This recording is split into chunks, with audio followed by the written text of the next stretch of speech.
Welcome to Sirisha's kitchen. நம்ம இன்னைக்கு இட்லி தோசை மாவில் போண்டா எப்படி பண்ணுறதுன்னு பார்க்கலாம். இட்லி தோசை மாவு எடுத்திருக்கேன். அதில் நறுக்கிய வெங்காயம், பெரிய வெங்காயம் 1, 1/4 டீஸ்பூன் சீரகம், இஞ்சி, பச்சை மிளகா நறுக்கினது, கருவேப்பிலை, கொத்தமல்லி, 1 டீஸ்பூன் அரிசி மாவு,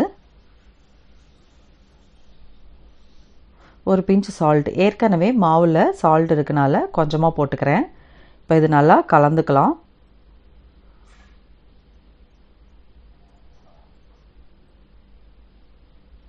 அடுப்பில் கடாயில் எண்ணெய் காஞ்சதும் நம்ம மாவு போண்டாவாக போட்டுக்கலாம்.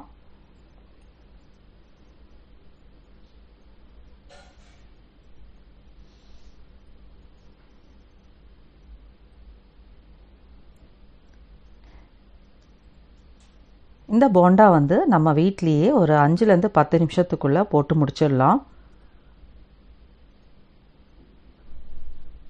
இதே மாதிரி 2 பக்கமும் பொன்னிறம் வர வரைக்கும் திருப்பி ஃப்ரை பண்ணிக்கலாம்.